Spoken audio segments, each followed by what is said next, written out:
नमस्कार, आप देख रहे हैं अपना चैनल न्यूज सच तक और मैं हूं सोनेलाल।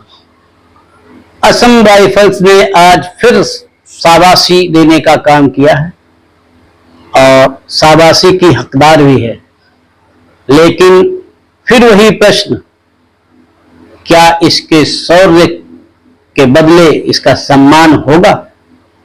यह बहुत बड़ा प्रश्न है, क्योंकि देखा जा रहा है कि असम राइफल्स के बहादुरी के चर्चे, चाहे वो पूर्वोत्तर क्षेत्र रहा हो और चाहे जम्मू कश्मीर के विकट हालात हो, जहां भी इस फौज को लगाया जाता है तो अपनी छाप तो छोड़ती ही है, लेकिन बावजूद इसको जो सम्मान मिलना चाहिए वो नहीं मिलता है। अभी देखना, इस ऑपरेशन में 7 आतंकवादियों को जिसमें गिरफ्तार किया गया है और 10 को मारा गया है। इतनी बड़ी कामयाबी हुई है, लेकिन सेना मेडल और कोई ले जाएगा। सेना मेडल में असम राइफल्स का नाम नहीं होगा, क्योंकि अब न तो रक्षा मंत्रालय चाहता है, न तो गृह मंत्रालय चाहता है कि असम राइफल्स के जवानों को उनकी बहादुरी के बदले में उनका सम्मान किया जाए। हां दोस्तों, खबर है मणिपुर के चंदेल की, जहां पर असम राइफल्स की टीम ने बहुत ही साहसी तरीके से 7 आतंकवादियों को गिरफ्तार किया, 10 को मौत के घाट उतारा है और ऑपरेशन अभी तक चालू है। सुरक्षा बलों ने थौबल, काकचिंग, बिष्णुपुर और चूड़ाचांदपुर, इन जगहों पर सघन तलाशी का अभियान चलाया, जिसमें भी 7 उग्रवादियों को गिरफ्तार किया और उधर चंदेल में उग्रवादियों के साथ मुठभेड़ में 10 उग्रवादियों को मौत के घाट उतारा। और सबसे बड़ी बात यह कि असम राइफल्स के जवानों की कोई कैजुअलिटी नहीं हुई, और होती भी नहीं है, बहुत कम होती है। असम राइफल्स के जवान, चाहे जे.एंड.के में 70 आतंकवादियों को मारने का उनका रिकॉर्ड रहा हो, चाहे आज की घटना जो हुई है, कल की घटना है जिसमें इन्होंने 10 आतंकवादियों को मारा है, चाहे कुछ समय पहले भी उन्होंने 4-5 आतंकवादियों को मारा था। कुछ समय पहले जब नेशनल हाईवे अथॉरिटी के ऊपर हमला करने जा रहे आतंकवादियों को असम राइफल्स ने पकड़ा था। तो अक्सर बहुत कम होता है जब असम राइफल्स की कैजुअलिटी हुई हो, क्योंकि असम राइफल्स के जवानों की ट्रेनिंग ही ऐसी है। वो चाहे आमने सामने की लड़ाई रही हो, चाहे वो जंगल वारफेयर की लड़ाई रही हो, चाहे वो चाइना के साथ 1962 का युद्ध रहा हो। सबसे कम कैजुअलिटी 1962 में जब चाइना के साथ भी हुआ था, तो असम राइफल्स, हालांकि ये होता है कि असम राइफल्स को लड़ाई लगने के बाद में पीछे हटना चाहिए और आर्मी को वहाँ पर टेक ओवर करना चाहिए, लेकिन कई जगहों पर नेफा में, जहां पर असम राइफल्स के जवानों ने आमने सामने मोर्चा लिया चाइनीज सेनाओं से और चाइना की फौजों को बहुत देर तक वहां पर रोके रखा उन्होंने, तो ये उनका इतिहास रहा है। और इसी इतिहास को दोहराते हुए इन्होंने कल चंदेल, मणिपुर में बड़ा कारनामा किया है। सूत्रों ने बताया कि 14 मई को न्यू संताल गांव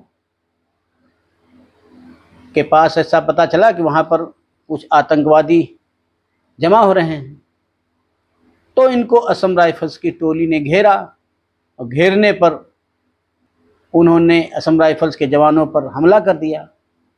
जवाबी कार्रवाई में 10 आतंकवादी मारे गए हैं।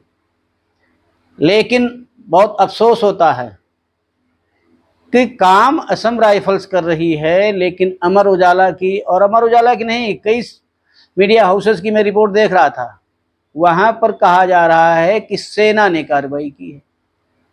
अब ये बताइए, जब आप ये लिखते रहेंगे कि सेना ने कार्रवाई की है, तो वो चाहे फिर गृह मंत्रालय हो, चाहे रक्षा मंत्रालय हो, ये तो यही सोचेगा, या आम नागरिक भी यही सोचेगा कि ये भारतीय सेना ने काम किया है, असम राइफल्स नहीं किया है। कुछ मीडिया हाउसेज ने असम राइफल्स का नाम लिया है, उनको मैं धन्यवाद करता हूँ, लेकिन कई सारे मीडिया हाउसेज ने अपनी रिपोर्ट्स में उन्होंने कहा है कि ईस्टर्न कमांड के अंतर्गत सेना की टुकड़ी ने मणिपुर में उग्रवादियों को घेरा और उसमें 10 उग्रवादियों को उन्होंने मौत के घाट उतारा। ये तो भाई सरासर गलत है। असम राइफल्स ने काम किया है तो असम राइफल्स का नाम होना चाहिए और असम राइफल्स को भी ही इनाम भी मिलना चाहिए। ऐसा न हो कि काम असम राइफल्स ने किया है, उग्रवादियों को असम राइफल्स ने मारा है और सेना मेडल मिलने की बात हो तो कोई दूसरा ही झटक ले जाए। असम राइफल्स ने अभी कुछ दिन पहले ही 10 फरवरी को भी 8 उग्रवादियों को गिरफ्तार किया था, तब भी उसका बहुत नाम हुआ था। और अभी जो घटना मैंने एक जिक्र किया था जिसमें नेशनल हाईवे अथॉरिटी के अधिकारियों पर हमला करने कुछ उग्रवादी जा रहे थे और उनको असम राइफल्स के जवानों ने मौत के घाट उतारा था, उसके बाद में अभी 2-3 दिन पहले असम के राज्यपाल ने उनको सम्मानित भी किया है। तो ऐसे काम होने से, सम्मान होने से असम राइफल्स के जवानों का हौसला बढ़ता है और हौसला बढ़ाने के लिए बहुत ही ज़रूरी होता है। नए पलटू राम बने डोनाल्ड ट्रंप। कई दिनों से भारत पाकिस्तान के बीच सीज फायर का दावा कर रहे डोनाल्ड ट्रंप आज पलट गए और उन्होंने कतर में कहा कि मैंने समस्या को सुलझाने में मदद की है। हो सकता है, क्योंकि जहाँ तक मुझे लगता है कि जब पाकिस्तान को लगा तो पाकिस्तान ने डोनाल्ड ट्रंप से कहा हो कि हमारी मदद करिए और भारत से कहिए कि युद्ध को रोक दे। हालांकि इस बीच में पाकिस्तान बहुत सारे देशों के राष्ट्राध्यक्षों के सामने गुड़गुड़ाया, लेकिन किसी ने भी उसे तवज्जो नहीं दी। अब पाकिस्तान में डोनाल्ड ट्रंप का उनका अपना इंटरेस्ट रहता है, क्योंकि उनको चीन को रोकने के लिए पाकिस्तान को साधना पड़ता है। देखा जाए तो पाकिस्तान के दोनों हाथ में लड्डू होते हैं। बाएं हाथ में चीन लड्डू पकड़ाता रहता है, दाहिने हाथ में अमेरिका पकड़ाता रहता है और दोनों हाथ से लड्डू पाकिस्तान खाता रहता है। और न तो चीन का हो पाता है और न ही अमेरिका का हो पाता है। लेकिन जो विषय था, विषय पर चलते हैं। जब डोनाल्ड ट्रंप से कहा होगा तो संभवतः डोनाल्ड ट्रंप ने भी कहा होगा भारत सरकार के किसी नुमाइंदे से कि ऐसी सी बात आई है, अगर आप विचार कर लीजिए, अगर आप इस पे सहमत हैं तो विचार करिए युद्ध रोकने का। और इस बीच में जब भारत के डीजीएमओ और पाकिस्तान के डीजीएमओ बातचीत करने के लिए राजी हो गए तो ये बात डोनाल्ड ट्रंप को पता चली होगी और उन्होंने आओ देखा न ताओ, मीटिंग में क्या डिसीजन हुआ वो बाद की बात है। उन्होंने अपनी तरफ से एक नोट जारी कर दिया कि भारत और पाकिस्तान के बीच में सीज फायर मैंने कराया है। हालांकि उनके इस बयान के आने के थोड़े समय के बाद ही एयरफोर्स ने घोषणा कर दी थी जो ऑपरेशन सिंदूर है वो अभी बंद नहीं हुआ है, वो थोड़ी देर के लिए रोका गया है।